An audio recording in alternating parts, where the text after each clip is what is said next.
On today's Winning Cures Everything, we are going over bowl previews, part number 2. We got picks for bowl games starting Saturday, December 23rd, all the way through, Thursday, December the 28th. We've got 18 games today. Let's not waste time. Let's jump into it. Can you believe it? It's football. I've been watching it for 40 years. Are you kidding me? You're listening to Winning Cures Everything. Game day, baby. Wake up or get out. Here's your host, A confident young man, a superb athlete. Gary Seegers.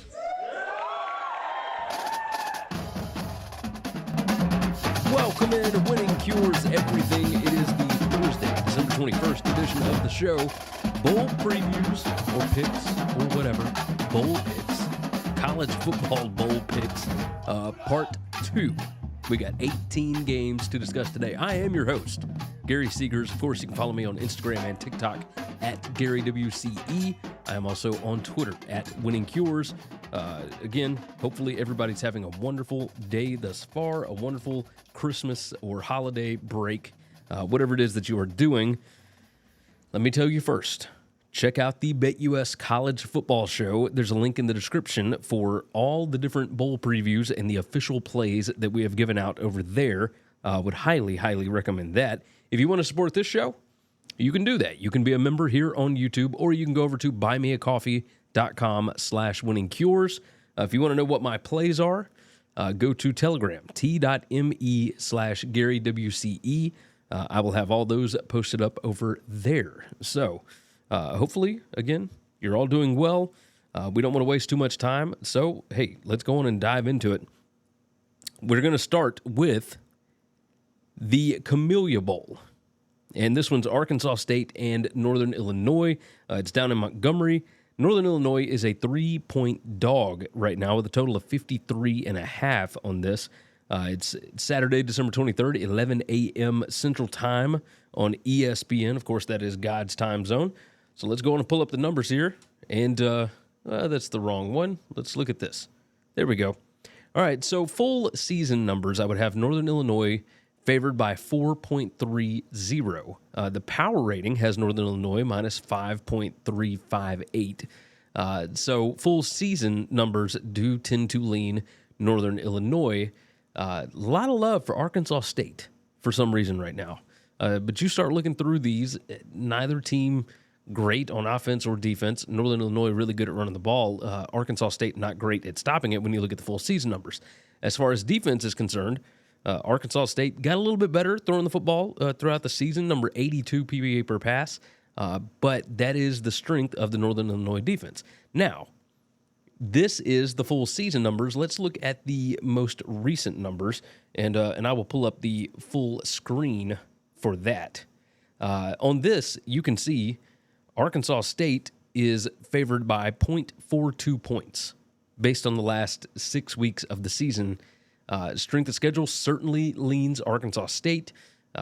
Northern Illinois played the third easiest schedule in the country, number 131.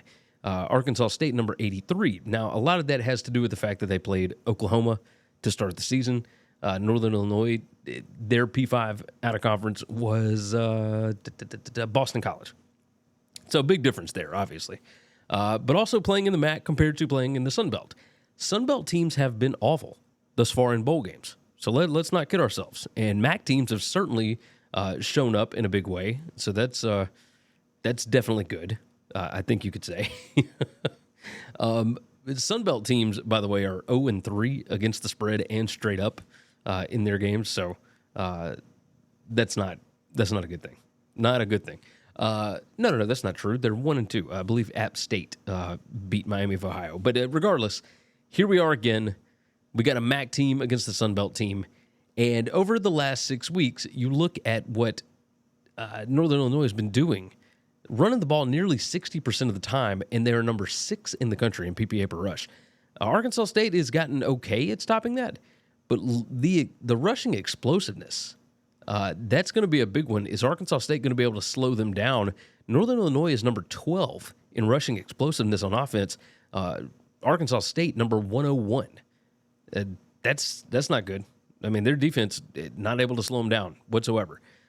You start looking through the other side of the ball, and yeah, if Arkansas State gets their running game going, then okay, I could see it. But you start to look at, I mean, teams are running the ball over 60% of the time on Northern Illinois' defense, and they're still pretty good at it, right? They're number 41 in rushing success allowed. Arkansas State is number 34. PPA per rush, number 61 for Arkansas State's running game, number 77 for Northern Illinois' defense. I'm surprised that so many people are all over Arkansas State based on penalties per game, turnovers, just everything else. Like I know that it says Arkansas State favored by 0.42 points, but when I look at this, like I see a Northern Illinois win. I think this is a good team. I think the matchup suits them here. You guys tell me what you see. I feel like Northern Illinois is going to win the game, so I will certainly take them plus the 3 on this one. So we'll move ahead, and let's do the Birmingham Bowl. The Birmingham Bowl, of course, Saturday, December 23rd, also 11 a.m. This one on ABC. It's 11 a.m. Central Time. Troy against Duke. And these are two teams that are going to look completely different. Both teams lost their head coaches. That's not a good thing. The total on this is 44.5. Duke is currently a 7.5-point underdog. And full season numbers would have Troy favored by a little over 2 points here. Now, this is the stat-based model. The power rating would have Duke favored by 2. You start going through the full season, Troy's defense is just awesome. Their offense, not exactly anything to write home about, but, alas, it is what it is. But you guys want to know the most recent numbers, and these are over the last 6 weeks, so let's look at that. Over the last 6 weeks, it would have Troy favored by 10.59. Yeah. Now, that is before all of the opt-outs and everything else, and Troy doesn't really have a lot of opt-outs. John Sumrall is not going to be coaching this game. He's already gone off to Tulane, but Mike Elko is not going to be coaching for Duke either. Now, Duke has a bunch of guys out, and the biggest thing is their defense, which we look down here. Their defense is pretty good against the run.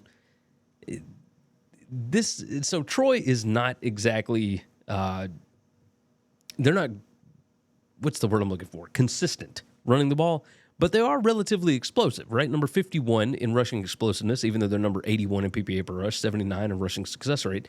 Duke's defense has been really good at stopping that, but they got a bunch of defensive linemen that are not going to be playing in this. There's a whole bunch of dudes that won't be suiting up for Duke in this spot. A lot of dudes that have already transferred, et cetera. A lot of guys, headed off to Notre Dame and whatnot. So that's not great. When you start to look at like 5 factors plus talent, stuff like that, that all heavily leans towards Troy. I don't know what Duke is going to be able to do on offense. They are about 50% running and passing, and they're not going to be able to run the ball at all. When you look at what they do as far as passing the ball, their offensive line is not going to be able to stop Troy. Troy, number 20 in havoc rate created. Duke's offense is number 91 in havoc allowed, and that's before they have people opt out. So, yeah, the number is pretty big. It's 7.5. But if you're going to go any direction on this, I feel like you have to go Troy on this. So I will take the favorites here from the Sun Belt, even though the Sun Belt has not been very good lately. But, this is the team that won the Sun Belt, and they have proven themselves. So give me Troy minus 7.5 on that one. We move ahead. The Armed Forces Bowl has got James Madison and Air Force. And currently the line on this is James Madison favored by 1 point with a total of 40.5 here. This one's Saturday, December 23rd, and it is at 2:30 p.m. Central Time, also on ABC. And let's pull up the numbers. That way you guys get an idea of what we're looking at here. Full season numbers would have James Madison favored by 0.06 points. Now, James Madison, another team whose head coach is gone, Kurt Cignetti, off to Indiana. So he is not going to be coaching in this game. But the rest of the coaching staff, from what I understand, is maybe not all, but a lot of them are going to stay back and coach in this game. They've got 8 guys in the transfer portal, and it may be more than that now. But regardless, the guys that are in the portal have all said they're playing. The quarterback, Jordan McLeod, said that he's playing. This team, when it comes to matchups that you would like in a bowl game, if you are Air Force, you want teams that don't know how to defend the run. They are number 15 in PPA per rush on the season. They are number 1 in rush rate. They run the ball nearly 85% of the time. Number 32 in rushing success rate. What you don't want, if you are Air Force, is a team that knows how to stop the run. Number 1 in PPA per rush defense. Number 1 in rushing success rate. Teams do not run the ball on James Madison because they can't. James Madison, number 1 in offensive line yards allowed. They are number 1 in stuff rate. Like, this is a fantastic matchup. We're going to see strength on strength here. James Madison, not good at running the ball. They've tried to do it 50-50 over the full season. They just have not been very good at it. So they are going to try and throw on Air Force. So let's look at the last 6 weeks. And we'll pull up the full thing here so that you're not distracted by anything else. My power rating has Air Force by 1. Over the last 6 weeks, the stats have got James Madison by 7. Still really good against the run, although Air Force has dropped off a little bit. They're number 84 in rushing success rate over the past 6 weeks. When you look on the other side, yeah, James Madison's still not good at running the ball, but they don't do it as much anymore. They were running it over 48% of the time. Now they're only running it over 42% of the time. You look at their passing offense, number 12 in passing success rate. Air Force's defense, number 58. You look at havoc allowed, passing downs, PPA, all that kind of stuff. Air Force not nearly as good in those. And then you start looking at the 5 factors plus talent rank. And this skews James Madison so heavily, it's not even funny. Number 21 in the country is James Madison. Number 102 in 5 factors plus talent rank over the past 6 weeks for Air Force. That is not going to get it done. Whether Zach Larrier comes back or not, he's the Air Force quarterback, I don't think it's going to make much of a difference here because James Madison has been fighting to get to a bowl game for 2 years. I think about that. This team is 11-1. They want to win the first ever bowl game at James Madison. This is a historical thing. So I would trust them to get it done. But you look at those numbers, I don't know why the line, obviously the Armed Forces Bowl, everybody's going to bet on Air Force. But I am going to go the opposite direction here, and I am going to take James Madison to cover the 1 on this one. And with that, we will continue on. The famous Idaho Potato Bowl. Georgia State against Utah State. This one Saturday, December 23rd, also at 2:30 p.m. Central Time, God's time zone. This one's on ESPN. And Utah State, a 2.5-point favorite on the blue turf. Of course, at Boise State is where this game is held, in Boise, Idaho. Utah State, a 2.5-point favorite over Georgia State with a total of 59.5 currently. Now, obviously, these lines shift. They change. So make sure and shop around and whatnot. I'm just telling you what I think based on the numbers and based on what the spread is currently. So moving on, Utah State full season, I've got Utah State favored by 1.5. When this thing opened, Georgia State was favored by 2.5. It has moved 5 whole points, all the way through 0, all the way over to the other side where Utah State is a favorite. Looks like Levi Williams is going to be the starting quarterback here for Utah State. They've been dealing with some quarterback injuries. But Georgia State, yes, they're going to have Darren Granger, their starting quarterback. But they have got so many guys in the portal, and this is a team that lost their last 5 games, did not cover any of them, got absolutely demolished in these games. How much do they really want to be here? Their star running back, Marcus Carroll, he is already transferred out. He is going to Missouri, so he ain't sticking around for this. This is So full season numbers, I mean, Georgia State, not good on defense, especially against the pass. That you see they're number 115 in PPA per pass. Well, Utah State's number 45. It hadn't mattered which quarterback is in there. Blake Anderson, the head coach at Utah State, he has got a passing offense that will work. So you look at their rushing attack, they're fairly good running the ball. Offense is not the problem for Utah State. On the other side, Utah State's not good at stopping the run. Well, when you have offensive linemen and running backs and whatnot in the portal, that's not good either for Georgia State. So I don't know how much they're going to be able to take advantage of this Utah State defense, but regardless, let's move to the last 6 weeks of the season. And yeah, Utah State favored by 11.26. Power rating wise, I've got Utah State favored by 1. That's on the full season. You can see that up there at the top. But I look at this and, yeah, this is not going to go well for Georgia State. They've not been very good passing the ball. They've not been very good running the ball. They have not been good. Over the past 6 weeks, they are number 132 in net points per drive.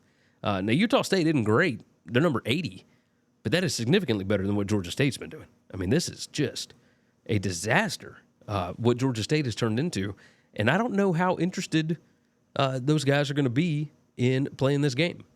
When you look at like playing winning football, the 5 factors, if you Google that, you can figure out exactly what goes into the 5 factors.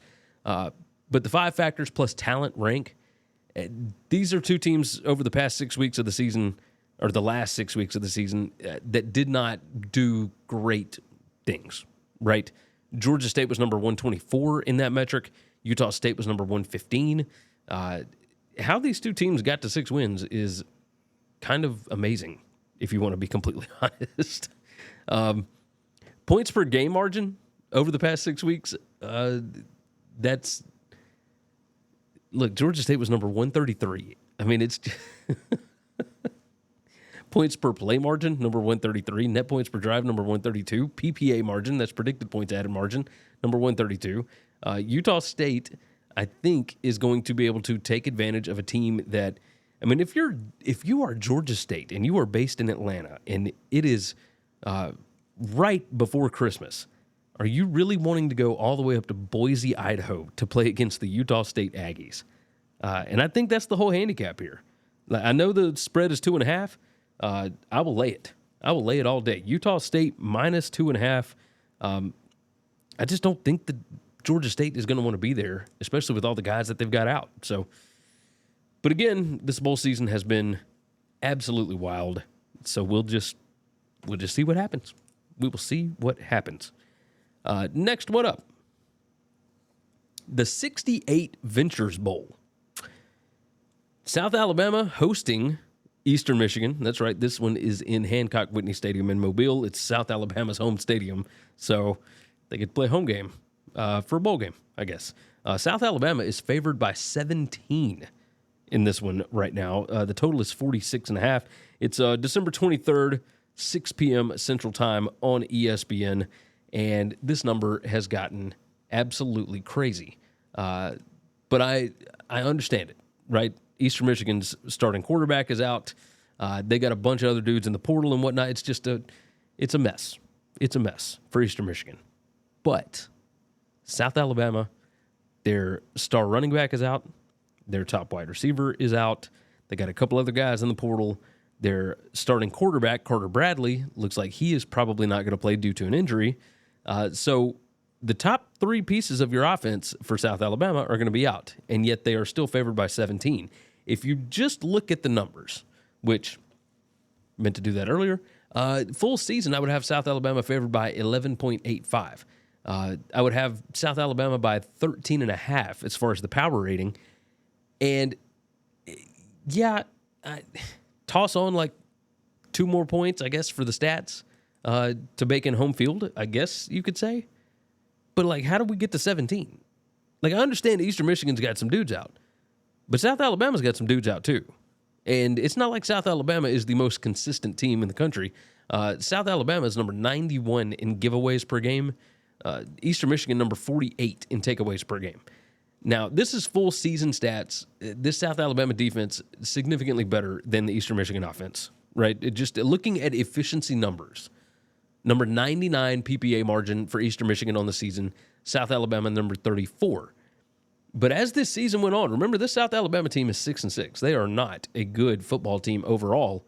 But let's look over the last 6 weeks of the season. And suddenly South Alabama is number 69 in PPA margin, and Eastern Michigan is number 99. Eastern Michigan is still not good. But my numbers have South Alabama favored by 9 over the past 6 weeks of the season.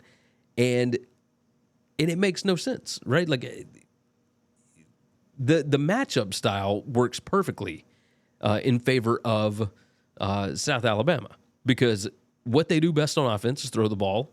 Well, that is what Eastern Michigan is the worst at. And what Eastern Michigan does best on defense, which is stop the run, that is the thing that, South Alabama doesn't do as well. But now you've got a backup quarterback coming in for South Alabama. So, I don't, 17 is crazy. It's just nuts. So when you look at all the overall numbers, I can't get there. You look at the 5 factors plus talent. Again, Eastern Michigan is not good, number 118. But when you look at South Alabama, they're only number 79. This is not 17 points difference. I can't see it. I don't see it. I won't see it. Give me Eastern Michigan plus the 17.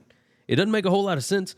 But man, when you start looking at Chris Creighton, he's 4-1 against the spread in bowl games, and he is ridiculous as a double-digit dog, especially on the road.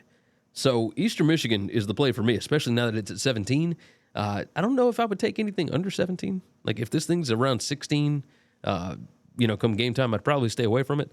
But at 17, yeah, I'm all about Eastern Michigan on that one.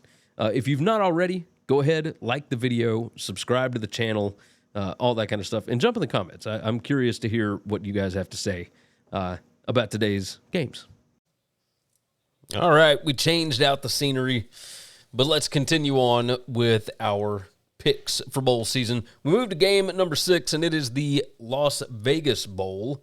That is Utah against Northwestern. Northwestern, a 6.5-point dog here. Total of 42 on this one. It is on, of course, Saturday, December 23rd, 6:30 p.m. Central Time, God's time zone on ABC. And let's pull it up. Let's take a look at what we're looking at here. Full season numbers would have Utah favored by 9.94 points. So that makes sense with the opening spread, which was Utah -9, right when the bowl games were announced. But when you really look at it, Utah has got just a bunch of guys in the portal. Bryson Barnes is in the portal, but he is going to play. However, his backup, Nate Johnson, he is not going to play. He's gone. They got just dudes injured, and this is not the same team that started the season. It's just kind of a mess. So we scroll down. We look at the Utah offense. Not great at throwing the ball, but at the same time, it's not like the Northwestern defense is very good either. So, it is what it is. Both of these teams really good at taking care of the football. Number 7 and number 30 in turnover margin. Both teams really good at not committing penalties that are going to get you, hurt. Number 43 and number 37 in penalties per game for these two. When it comes to 5 factors plus talent, Utah, massive advantage over the full season. But let's swap it over, and this is what the last 6 weeks looks like. That's a pretty big difference. Utah by 1 is what I have this at. Now, my power rating has Utah by like 14. But even still, that's with like all the healthy players and all that kind of stuff, right? You look at this, Utah's defense against the pass, which is what Northwestern has been pretty good at here with Brennan Sullivan. Utah's defense, number 100 PPA per pass, number 108 passing success rate allowed. They are number 119 in havoc created I mean, this is just not a typical Utah defense over the last 6 weeks of the season. They are number 112 in passing downs, PPA, et cetera. Northwestern, they've just not been able to run the ball. Number 124 rushing success rate, number 113 PPA per rush on offense. Just kind of a debacle there. But, whenever Northwestern does get down the field, which isn't often, they do finish drives. They are number 23 in the country in points per scoring opportunity. David Braun is aggressive. He is willing to go for it on fourth downs and whatnot. They don't do it a ton, but they take shots, right? They certainly take shots. So we move along. We go to Northwestern on defense, and I look at this, and Northwestern's defense, number 22 against the pass. Utah's offense is number 77 in that spot, PPA per pass. As far as running the ball, Northwestern has actually been pretty good against the run. Now, their offensive line yards and stuff rate wouldn't tell you that, but they don't allow explosive runs. They're number 16 in that spot, and they're number 25 in PPA per rush. So you're not going to break off a bunch of long runs on them and all that kind of stuff. The 5 factors plus talent rank over the past 6 weeks has Northwestern number 41 and Utah number 51. So big difference there. This spread is at 6.5. I liked it a lot better when it was, at 7 or above. I bet it at Northwestern plus 7. I'll still take Northwestern plus 6.5 here. This is just, I look at it and I think Northwestern is going to be more fired up to be here. Kyle Whittingham has not been good in bowls recently, and this Northwestern team is fired up for David Braun. So give me the Wildcats plus the 6.5. All right, carrying on.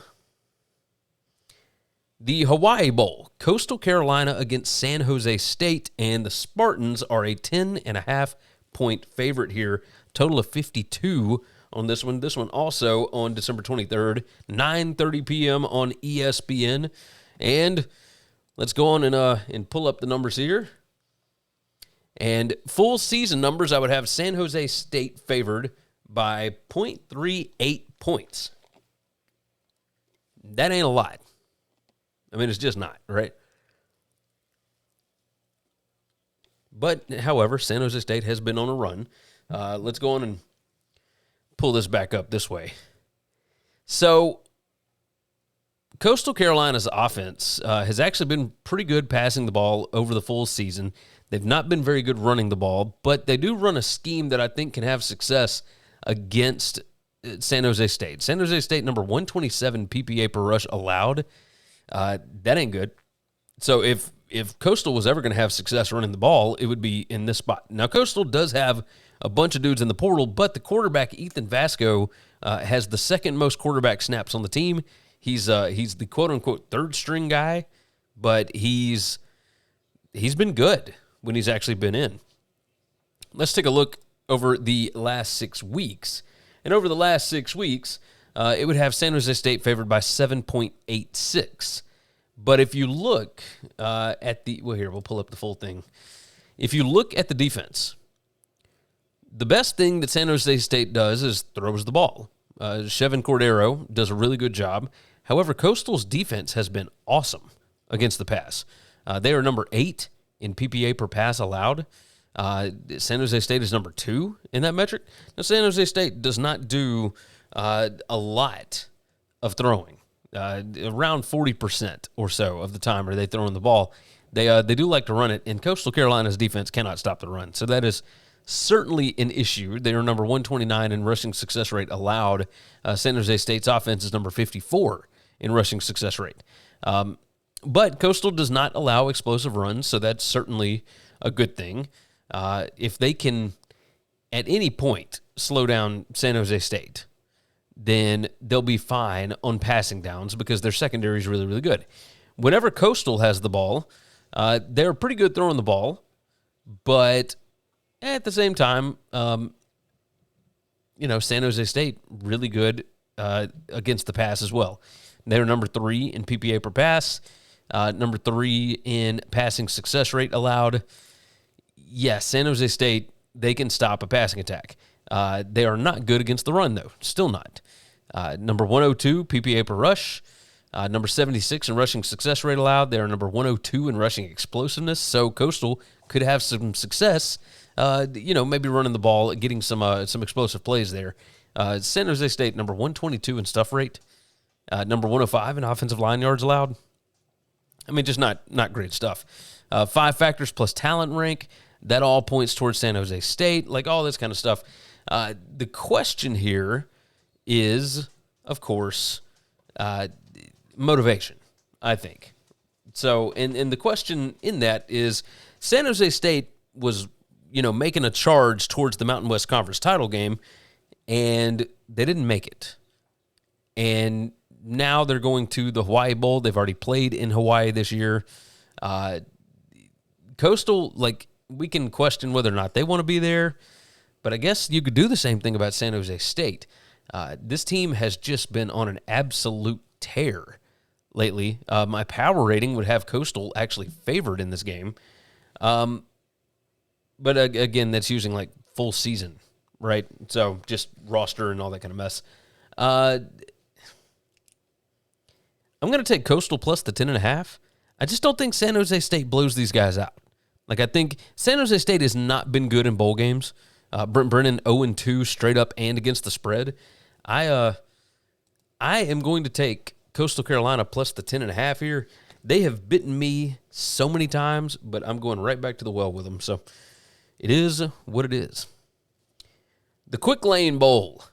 We move along to that. Bowling Green against Minnesota, and the Minnesota Golden Gophers 5-7, but they are a 3.5-point favorite here.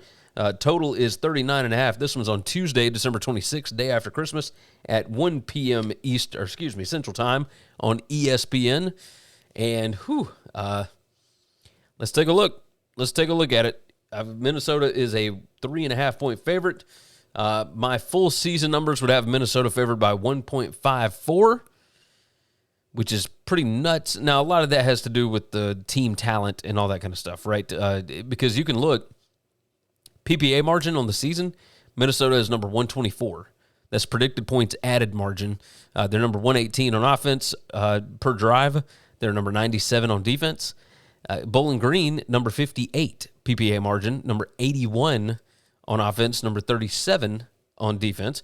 And this is an interesting one, because when you start really diving into these numbers, the offense for Minnesota is terrible. They're going to have a third-string quarterback, and he's the only guy on the roster. I think they'll probably have to play a wide receiver if he ends up getting hurt for whatever reason. These are two of the slower teams in the country, number 130 in plays per game, as you can see there, for Bowling Green, number 125 for Minnesota. Neither team likes to go very fast. Bowling Green, however, and again, the reason why these numbers are the way they are, the team strength, Minnesota is number 36, Bowling Green number 124. So when you start to look at talent, it's just it's a lot different.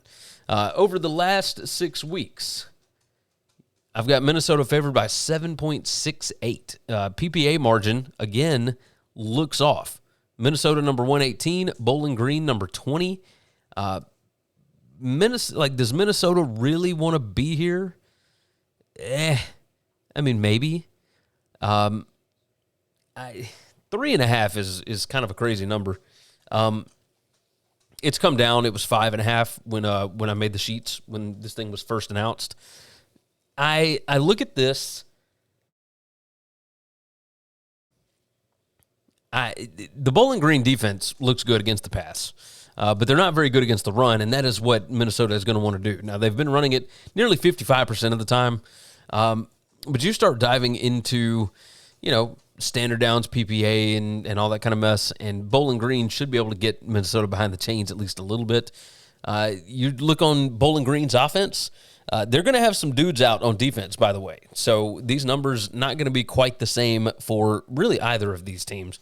But, Bowling Green on offense, last 6 weeks, these are raw numbers. Number 33 PPA per pass. Minnesota's defense, number 96 PPA allowed per pass. As far as rushing the ball, Bowling Green, fantastic, number 19. But again, there's going to be guys out. So what are these numbers really going to mean? Number 1 in stuff rate allowed for Bowling Green's offense. Number 119 stuff rate defense for Minnesota. All of these numbers point towards Bowling Green. There's a reason why the number's coming down. But I think this thing's gotten low enough to where I am expecting – I think Minnesota's going to cover the game. I think they're just significantly more talented. I think they're excited that they actually got to go to a bowl game. I am feeling it here. I'm going to take Minnesota minus the 3.5.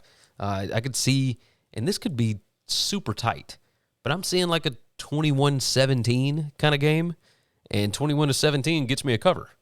So I don't trust Bowling Green. Their wins are over some of the worst teams in the MAC. Their roster is not great. I'm gonna trust PJ Fleck to get his guys up for this one. He's been great in bowl games. I think they're 5-0-1 against the spread in their last 6 bowl games. So Minnesota, yeah, I'll take them minus the 3.5. All right. The first responder bowl, and that is Texas State against Rice. And Texas State is a 6-point favorite, total of 59.5 right now. Again, Tuesday, December 26th. This one's at 4:30 p.m. Central Time on ESPN. And let's look at the full season numbers here. They would have Texas State favored by 0.17 points for the full season. JT Daniels not going to play. AJ Padgett is going to be the quarterback for Rice. And Rice, full season numbers, able to throw the ball. They should be able to have some success against Texas State's secondary here. Really, the question is going to be whether or not they can stop Texas State's offense. When it comes to running the ball and whatnot, yeah, there might be some issues here for Rice against Texas State. Now, they might be able to break some explosives, but you start looking at standard downs PPA, and that's where it's a bit of an issue. If Rice can't stay ahead of the chains, they're going to be in trouble because let me take that back. I misread the stat here.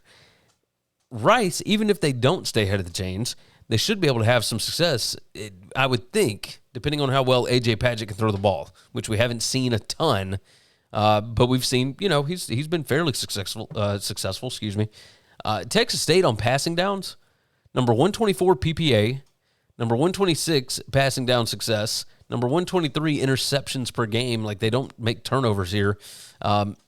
Let's look at the last 6 weeks of the season, and it would have Rice favored by 0.5 point based on the last 6 weeks of the year. And 2 of those games didn't have JT Daniels. Again, Texas State has not been good at stopping the pass. But that's not where the game is going to be won and lost, I don't believe. I am curious whether or not Rice is going to be able to stop Texas State's passing attack. They only throw the ball about 50% of the time, but PPA per pass, number 22 for Texas State, number 33 for Rice's defense. Number 10 passing success rate, number 32 for Rice's defense. So number 10 for Texas State's offense. As far as running the ball, that's where you might be able to get something going if you're Texas State. Number 29 PPA per rush, and Rice's defense, number 104. As far as points per scoring opportunities, stuff like that, I think it's really just going to come down to whether or not one of these teams can be explosive. Rice, number 91 in offensive explosiveness.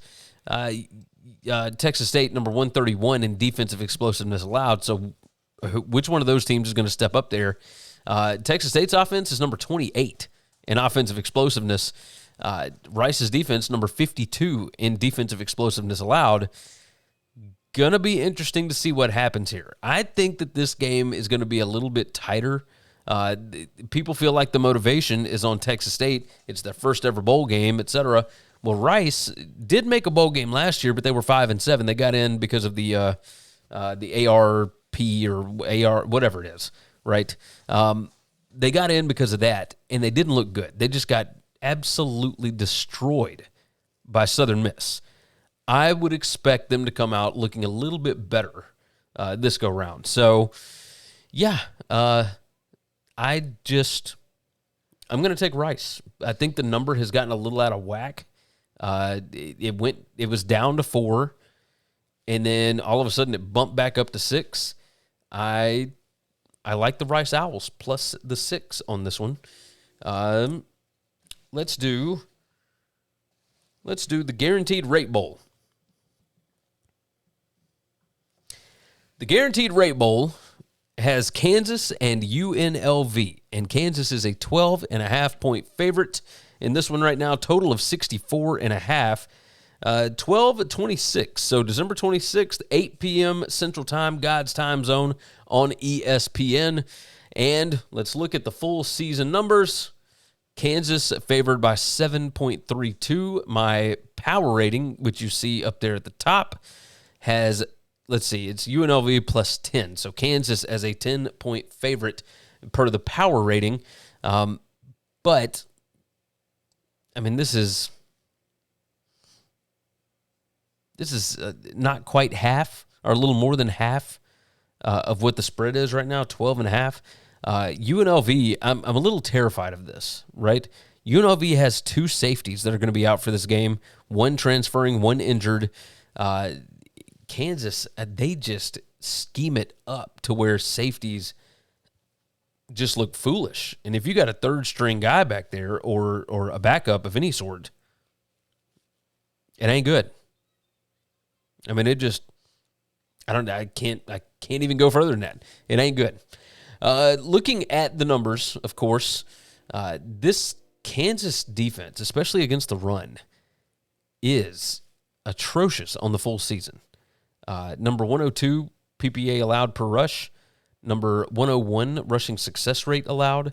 But you look over at these UNLV numbers, they're not great as far as rushing success. So, they're not great consistently, but they are number 2 in rushing explosiveness, number 35 in stuff rate allowed, number 32 on standard downs PPA, number 39 PPA per rush.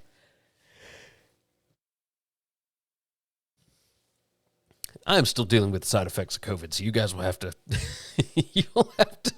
excuse me because I'm about to die. Just terrible. Penalties per game, that certainly points Kansas's way. Kansas on offense, number 2 PPA per pass. UNLV's defense is number 123. Kansas's offense, number 12 PPA per rush. UNLV, number 65.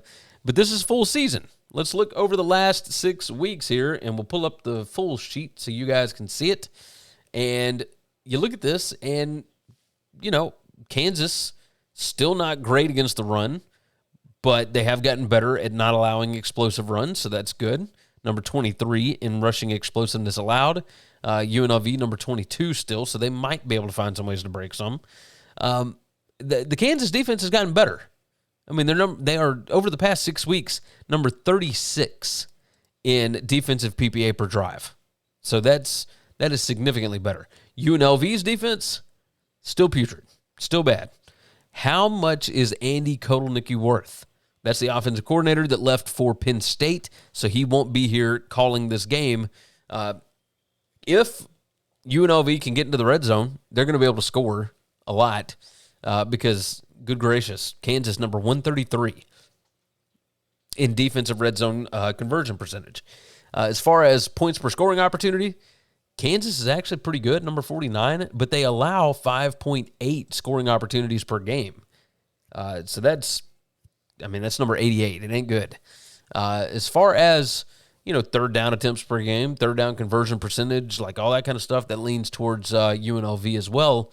I would have UNLV favored by 5 points based on the stats over the past 6 weeks. So when it comes down to it, the safety stuff scares me. And Kansas could absolutely blow these guys out of the water.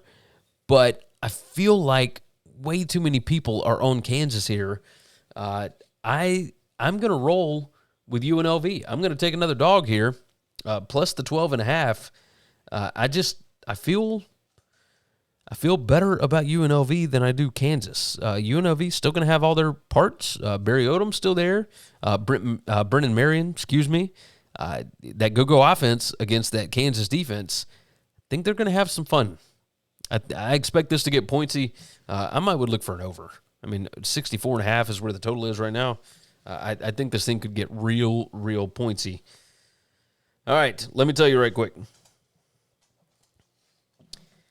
Tickets to these bowl games are ridiculously expensive. And tickets to concerts are ridiculously expensive. I'm looking at tickets to go see Leonard Skinner and ZZ Top. I believe in or somewhere outside of Memphis next year. Tyler Childers tickets are expensive. I mean, it's ridiculous. My brother and I are going to see Tom Segura. Those tickets were expensive. Everything is expensive. But if you want to save some money on tickets, you can do that by going over to TicketSmarter. TicketSmarter.com. That is your one-stop shop. And you can use the promo codes WCE10, that's WCE10, to get $10 off an order of $100 or more, or WCE20 to get $20 off an order of $300 or more. I have used both of these codes. They both work perfectly well, and it's going to save you some money. And the biggest thing about this, of course, is that you get to use it all the time. It's not just a one-time thing. You can use it every single time you want to buy tickets. You want to go buy tickets to go see John Morant play for the Grizzlies? Yeah, it's going to start getting expensive if he starts pulling off stuff like he did on Tuesday night against the Pelicans. Go and get your tickets at TicketSmarter. Think smarter, TicketSmarter. Use the promo codes WCE10 or WCE20. If you have not already, like the video. Little thumbs up button right there. Press that thumbs up. That would help me out. Make sure that you are subscribed to the channel. Again, if you want to support the show, you can, of course, subscribe for the membership. Once we get done with the season and all that kind of mess, I will be doing some more members-only kind of stuff over there.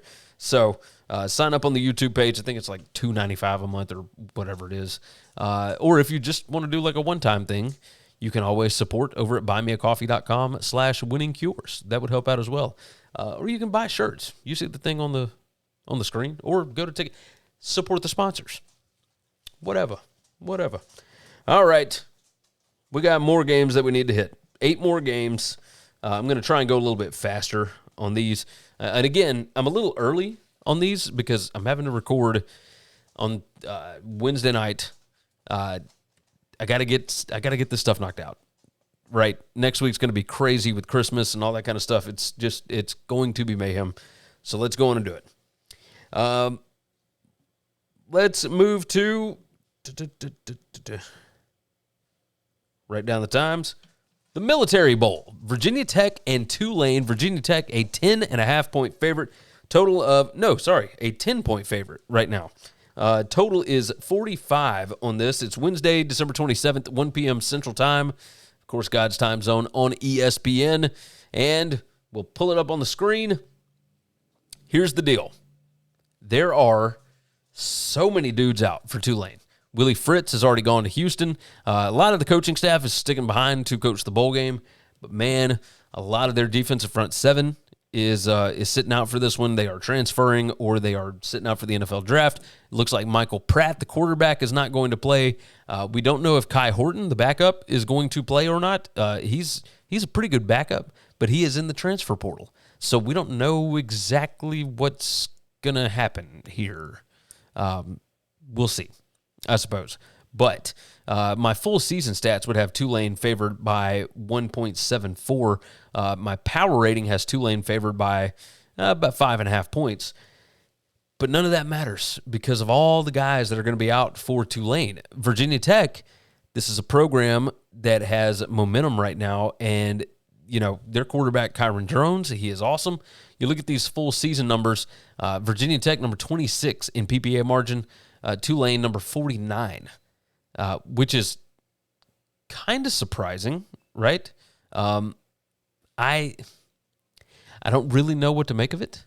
But, you look at the team strength and whatnot, Virginia Tech not quite there yet. It just goes to show you what you can do in the ACC.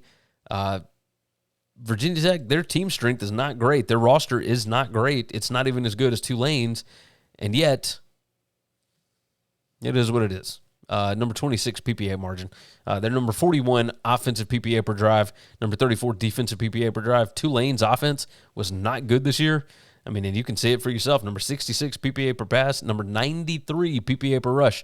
Tajay Spears meant a lot to this team, and it wasn't just him because it's the offensive line as well. Offensive line yards, number 95. Virginia Tech's defense is number 10.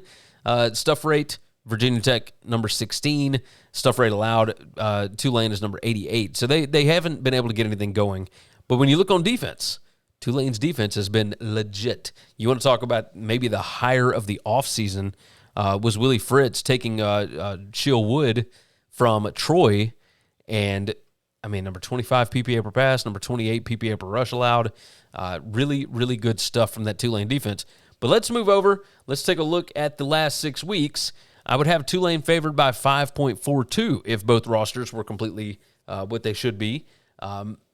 Virginia Tech now down to 59 PPA margin. Number 68 offensive PPA per drive. Number 41 defensive PPA per drive. So they've actually declined on both of those. Defensive success rate, pretty good for Virginia Tech. They're pretty good against the pass. Not great against the run, but it's not like Tulane is very good against the run regardless. So, moving over to Tulane on defense, they're better against the run. They're not as good against the pass. None of these numbers matter. Like I am wasting time talking about this. Look, bottom line, Tulane's got too many dudes out, and I don't think they care. I don't think they care to be there. I think Virginia Tech wants to be there. I think Kyron Drones is explosive. I think he's going to be really, really fun to watch, and I think he's going to put up a bunch of points.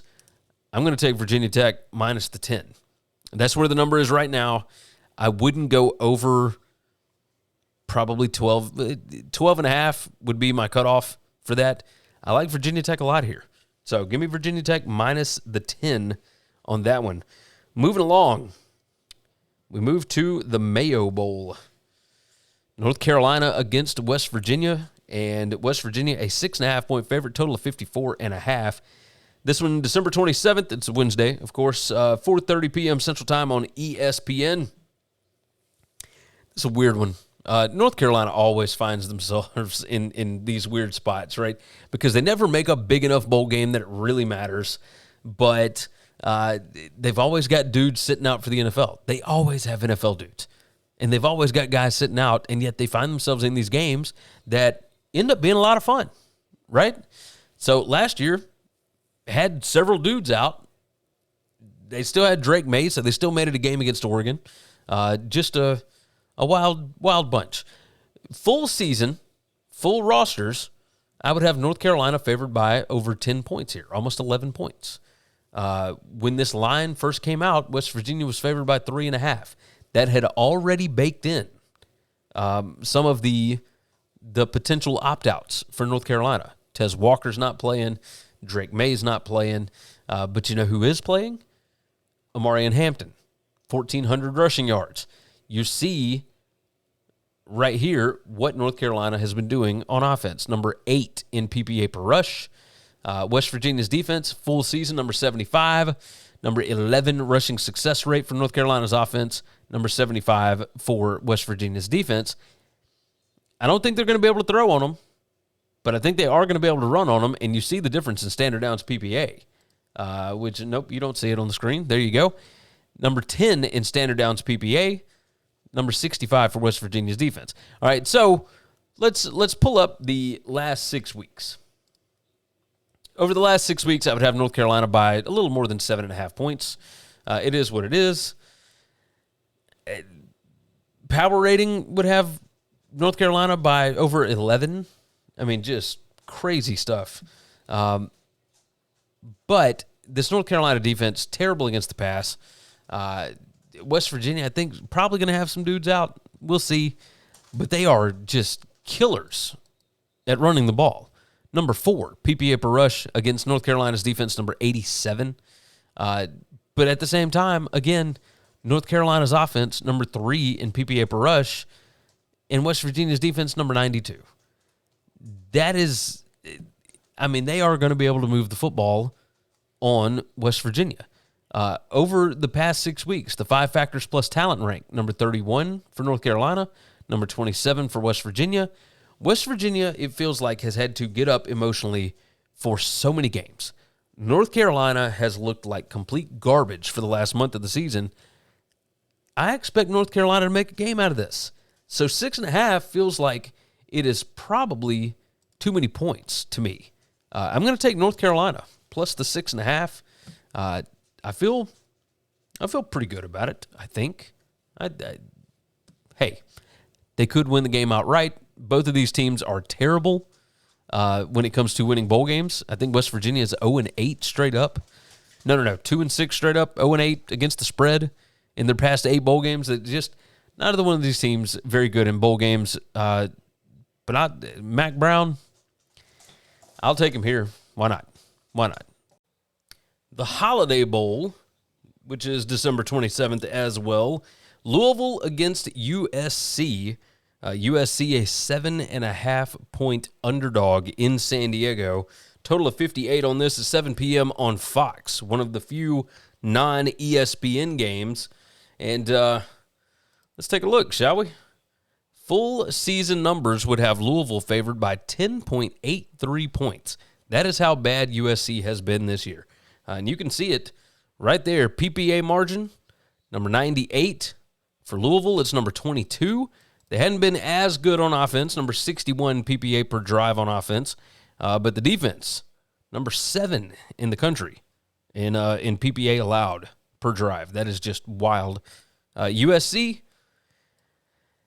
advanced stats-wise, the worst defense in the country. They're not going to have Damani Jackson. They're not going to have Corey Foreman, etc. But, I mean, they do have UCLA defensive coordinator Danton Lynn already coming in and working with the guys. So, I mean, we shall see. We shall see what happens. Look, Caleb Williams is not going to play. That's why this number is out as far as it is. He's not going to play. A couple of the wide receivers are not going to play. A bunch of the guys on defense are not going to play. Malachi Nelson is not going to play. Miller Moss is going to be the quarterback, it looks like. This USC defense is so bad. Jeff Brom, I am certain, is going to have he's going to have some plays drawn up for this one. I am certain he does not like the way that things went down over the past couple of ball games. They only scored 6 points on Florida State. Just bleh. All right, but let's look over the last 6 weeks. Let's take a look at this. That's not what I'm looking for. There we go. All right, webpage. Let's take a look at that. USC is number 42 in PPA margin over the last 6 weeks. They have actually played significantly better. The defense improved somewhat. Number 122 PPA per drive on defense, so 9 spots better, or 11 spots better, excuse me. Defensive success rate, improved a little bit. It's not as bad as it was. They're still going to have some problems. Jamari Thrash is not playing, the wide receiver for Louisville. He's not going to play. Jawar Jordan. That's a hard name to say. Regardless, the 2 best offensive players for Louisville are not going to play in this game. Does Louisville have the kind of depth that you would need? And to me, I think they're going to be fine because I think the defense is still going to be good. They're going to have some dudes sit out just like USC does. I do think Louisville is going to be more fired up for this, but it does make me wonder because I wouldn't put my money on this, but if I had to go a certain direction, I think I would go with USC. I think this is the kind of spot where you count out Lincoln Riley and you don't expect them to be fired up for a game like this, and yet they don't want to come out and get embarrassed. So Lincoln Riley can scheme them up, and especially when you got somebody like Jeff Brom that can scheme them on the other side, I think you're going to be able to get a pretty good ball game where these 2 offenses are kind of going at each other. Louisville, as good as they have been on defense, it's not like they've been playing world beaters, right? Virginia put some points on them. If Virginia can put points on them, then USC's backups can put points on them. So I look at this, and I'm kind of looking at it differently than I think a lot of other people are.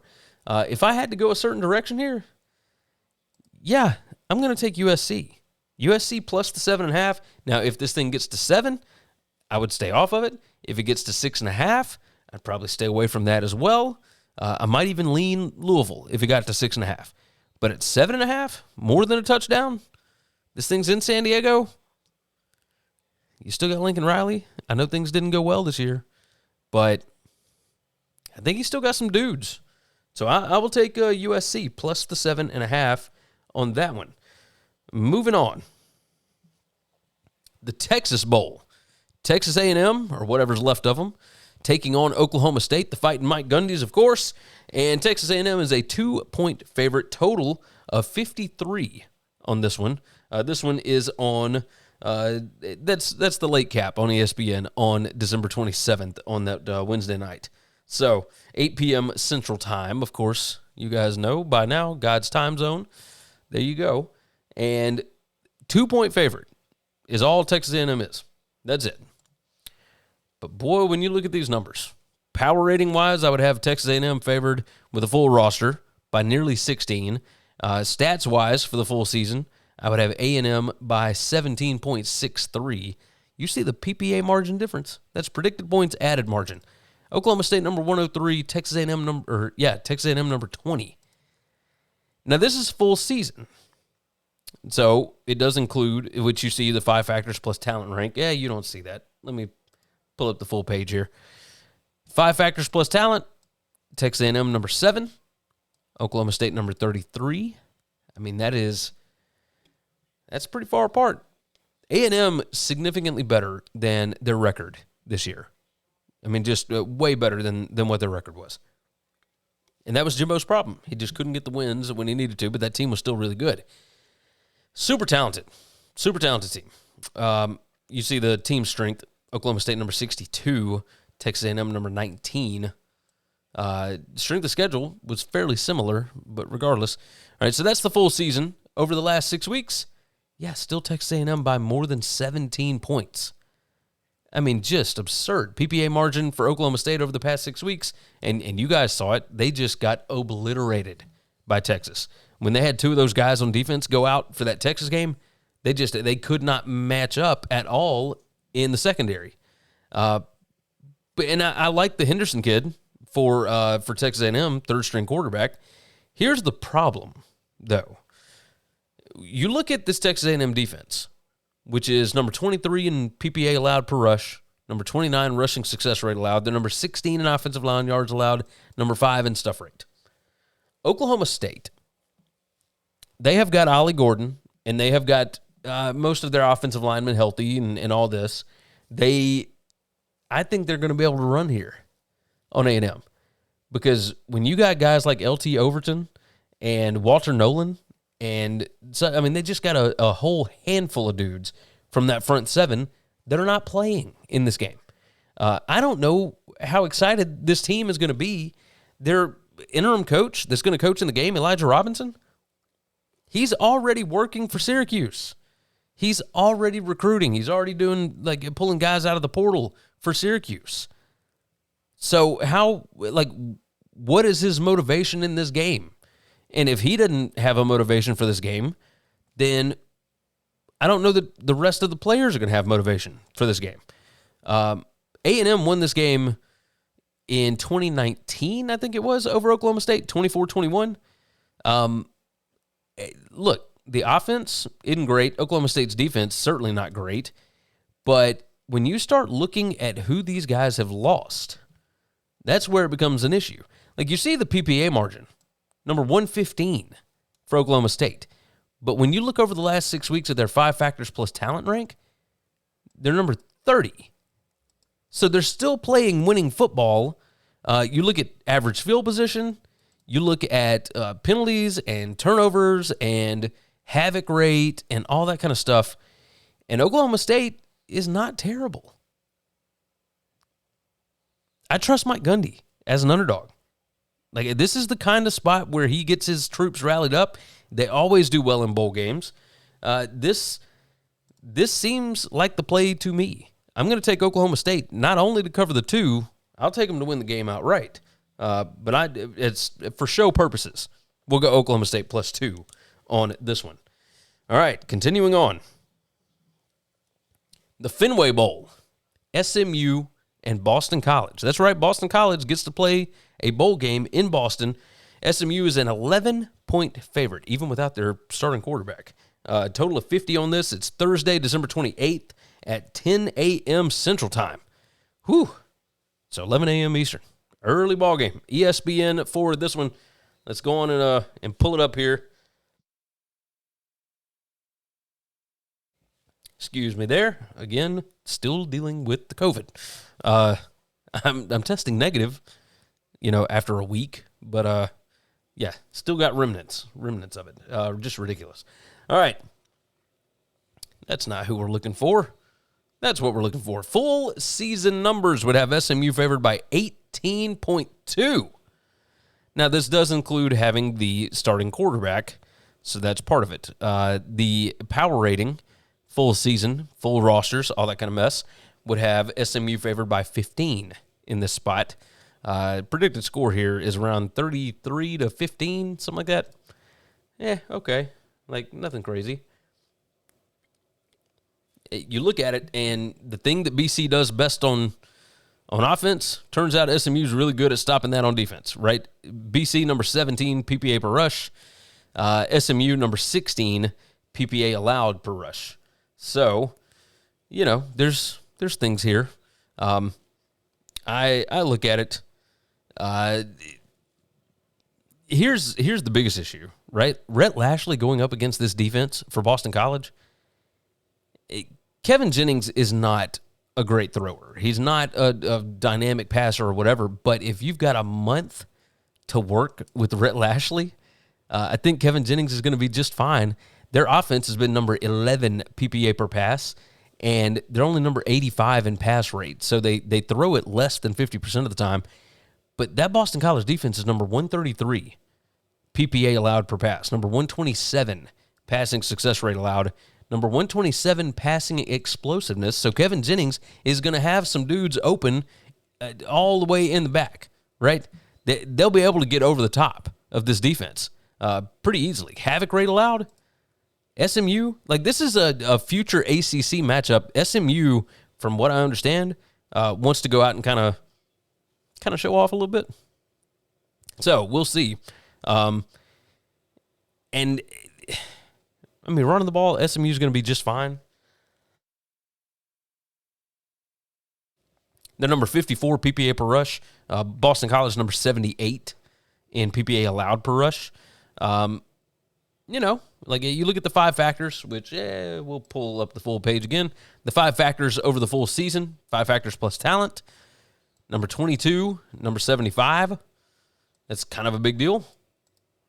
Yeah, heavily leans SMU over the last 6 weeks of the season. Still, SMU, fantastic. Boston College, not. Boston College, still pretty good at running the ball. SMU, still really good at defending it. Like, teams do not run on SMU. And part of that reason is because SMU gets up to such big leads. But, I mean, you look at this PPA margin, number 112. SMU is number 6 in the country in predicted points added margin. I mean, it's just absolutely wild. The crazy thing here is points per scoring opportunity, as good as SMU has been, if you can get down into scoring range on them, chances are you'll have a chance to finish the drive because they're number 66 in points per scoring opportunity. The problem is they're number 29 in scoring opportunities allowed per game. So you're only going to get inside the opponent 4.33 times per game. Boston College only averages, 5 scoring opportunities per game, and that's against teams not nearly as good as SMU. As far as Boston College's defense, number 101 in points per scoring opportunity. SMU's offense is number 11. They finish drives. They get down there a lot, too. They're number 5 in scoring opportunities per game. Boston College's defense, number 73 in those allowed per game. 5 factors plus talent rank, number 10 for SMU over the last 6 weeks, number 78 for Boston College. I mean, this is this is a mismatch. This is a huge mismatch. And if SMU is motivated, regardless of whether it's cold or whatever else, this SMU defense is serious. Scott Simons, the defense coordinator, has done just massive, massive work with this defense for Rhett Lashley. Yeah, SMU minus 11 is the play for me. I think they're going to go out and they're going to make a point. ACC better be on the lookout because SMU is legit. This may be an AAC team, but they won the AAC championship this year, and for that they get to play in the Fenway Bowl. I mean, just weird how this stuff works. If you haven't liked the video, like the video. I've already told you that, but it looks like this. It's a thumbs up right there. That would certainly help me out. And subscribe to the channel. Share it out. Tell your friends. All that kind of stuff. You guys know what to do. All right. Continuing on. The Pinstripe Bowl. Rutgers gets to go right across the river. And I believe Wavy told me on the BetUS show, he said that it's not right across the river. It's 45 minutes. There you go. But Miami has to come all the way up from South Beach in the nice warm air down there on the beach, enjoying themselves. They get to go play inside Yankee Stadium with a third-string quarterback. I mean, that ain't good, right? Like, geez. Miami is a 1-point favorite. Total of 40.5 right now. This one is on Thursday, December 28th, 1:15 p.m. Central Time on ESPN. Oh, let me tell you. We'll pull up the numbers here. There's nothing about this that's going to make any sense, right? So I'm pulling up the numbers for you guys to see. Rutgers would be a 14-point underdog on a neutral field to Miami, full strength. This is full season numbers. Power rating, I've got Miami closer to 15 points. Here's the biggest issue, I think. Let's go on and move to the last 6 weeks. So I would still have Miami favored by 13. Let's pull up the full page here. Here's the problem. Miami, even with Tyler Van Dyke, even with, their full allotment of running backs and their offensive line, all the guys that are going to be sitting out, even if they had all those guys, Miami is number 105 in standard downs rate. So they're not in standard downs very often. They do have to be in passing downs pretty regularly. But look, they are number 72 in standard downs PPA, number 109 standard down success rate. Now, Rutgers' defense is pretty terrible, but a lot of this is self-inflicted stuff for Miami. So if they are behind the chains, passing downs PPA, they're number 83. They're number 70 in passing down success rate. That leads to a lot of third downs. Number 107 in third down attempts per game. 12.58 third down attempts per game for Miami. So they are in that spot a lot. And they're number 49 in third down conversion percentage. So they convert more than 41% of their third downs. A lot of those come on passing downs. But here's the problem. I don't know how successful you're going to be doing that with a third-string quarterback. So how is that going to change up what Miami does on offense? As far as the defense is concerned, Miami's, they're going to have several NFL guys that are opting out of this bowl game. It's going to be cold. I don't think they're going to care. Greg Schiano does a magnificent job of, getting his players fired up. This is a momentum building kind of bowl game for a program like Rutgers. And Miami, I don't know how much this matters to them. Miami should be the clear pick. When you look at team strength, they're number 21. Rutgers number 86. This should not be close. And yet, I'm personally not going to bet it. I know a lot of people that have, but I'm going to take Rutgers as far as the show is concerned because this is all about motivation. And Miami has shown time and time again, they are 1-9 straight up in their last 10 bowl games because if it's not a huge game, they don't care. Mario's still got a lot of work to do here. Rutgers, Shiano is in year 6 or 5 or whatever it is. This is his first bowl game back with the bunch, and I think they're going to take advantage. I mean, this is going to be a heavily skewed Rutgers crowd, I believe. They're going to be fired up for this one. I don't know that Miami is, so I'll take Rutgers plus the 1 on this one. Continuing on, this is turning into a longer show than I anticipated, but it is what it is. Pop-Tarts Bowl. NC State against Kansas State. Kansas State, a 2.5-point favorite, total of 47 on this one. It is December 28th at 4:45 p.m. Central Time on ESPN. And, of course, let's take a look at the numbers. Full season numbers would have Kansas State favored by 5.64. Here's the problem. They're not going to have the offensive coordinator Colin Klein. They're not going to have Will Howard, their starting quarterback. I believe that their running back is going to sit out for this one. There's all kinds of issues, right? They've got injuries. They got all sorts of stuff going on. So NC State at the beginning of the season was terrible, especially on offense. I mean, the defense has been good all year, but their offense, just putrid. I mean, you see it right there. They could not throw the ball, whether it was MJ Morris or Brennan Armstrong. It didn't matter. Neither one of these teams really turns the ball over. Number 7 in turnover margin for both. Penalties per game, Kansas State, obviously, the more disciplined team, number 20 in penalties per game. NC State, number 70. But you look at 5 factors plus talent, and that is basically doing the stuff that will win ball games for you. And Kansas State, number 15. NC State, number 20. Let's look at the last 6 weeks. Pull up the full page. NC State number 20 in 5 factors plus talent. Kansas State number 23. I would have Kansas State favored by 0.5 point over the last 6 weeks, and that's if Kansas State had a full roster allotment. Brennan Armstrong is going to play at quarterback for NC State. Peyton Wilson, the stud linebacker for NC State that's going to the NFL, he is still going to play in this game. And the reason why is NC State has never had a 10-win season under Dave Doran. They are sitting at 9-3. This game matters to them. Kansas State, however, I'm very curious if it matters. The game is in Orlando. Kansas State is starting a freshman quarterback, Avery Johnson, who isn't great at throwing the ball. I think that NC State is going to be able to stop the run, especially when a team becomes one-dimensional. Kansas State, not explosive running the ball over the past 6 weeks. They're number 130.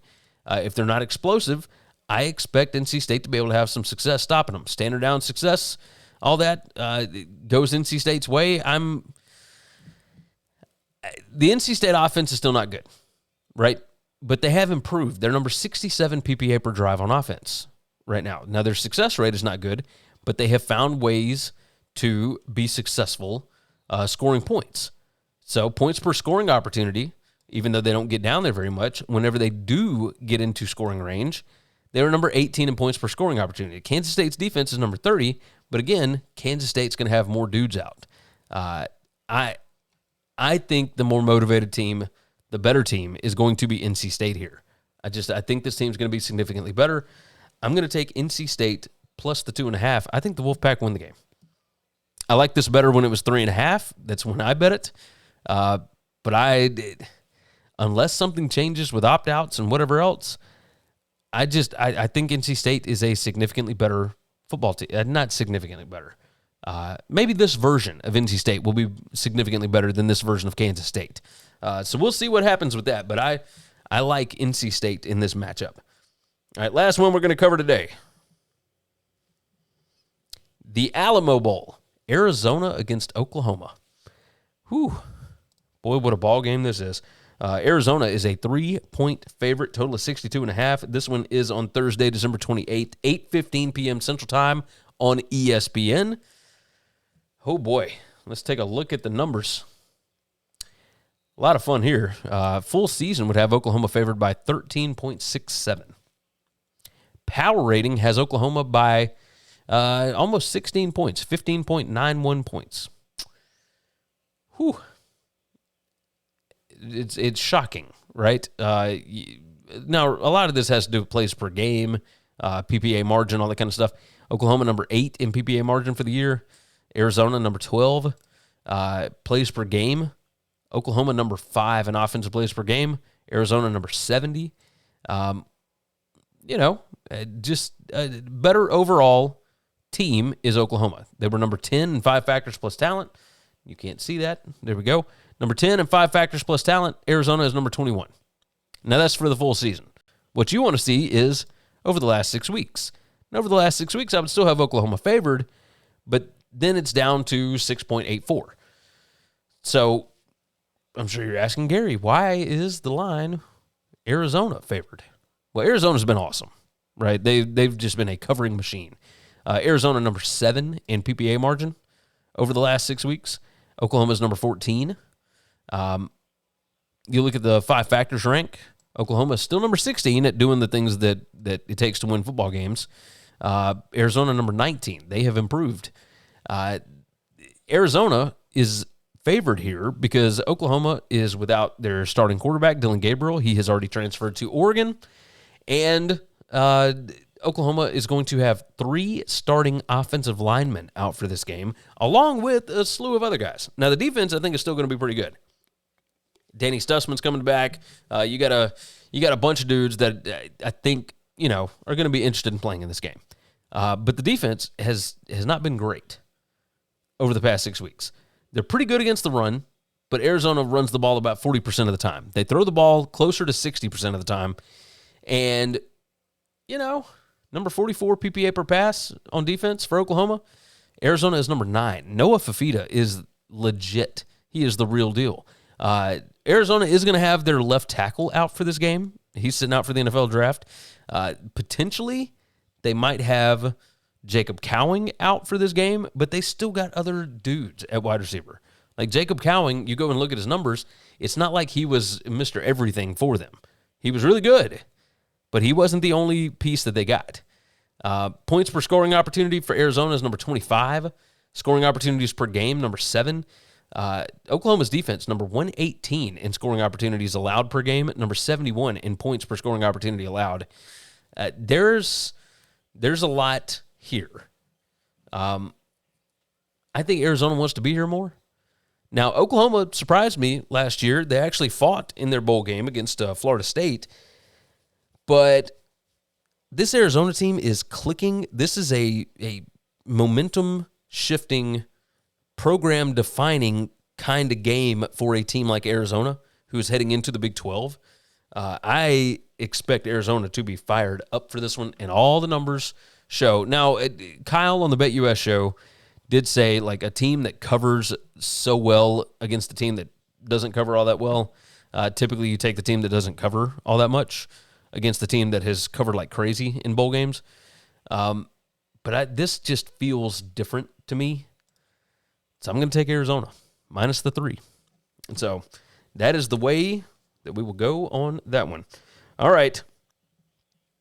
Super long show, but it is what it is. Let's recap thus far these 18 bowl games. I'll tell you what I got.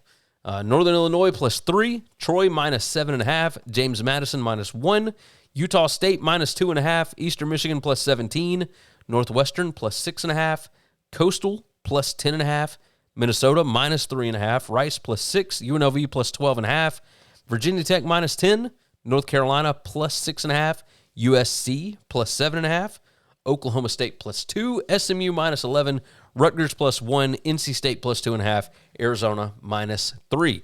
Now, these numbers are going to change. Make sure that you are shopping for your lines. And might I suggest that you go and get signed up over at BetUS. Do yourself a favor. Check out TicketSmarter, ticketsmarter.com. Use the promo codes WCE10, WCE20. You guys know what to do with that. $10 off an order of $100 or more with WCE10, $20 off an order of $300 or more, which if you want to get into the Rose Bowl or the Sugar Bowl, either one of those, just one ticket is going to be more than $300 itself. So save yourself some money with that. With that said, if you hadn't subscribe already, hit that like button, all that good stuff. You guys are fantastic. I hope you all have a wonderful, wonderful Christmas.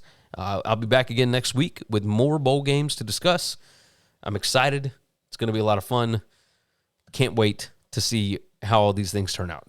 With that said, take care of yourself. Take care of each other. God bless college football. And hopefully all of your tickets cash this week. Thanks for listening to Winning Cures Everything. Make sure and follow me on Twitter @GaryWCE. If you want to toss in a question, you can email me Gary@winningcureseverything.com. Make sure and hit that subscribe button, and we'll see you next time.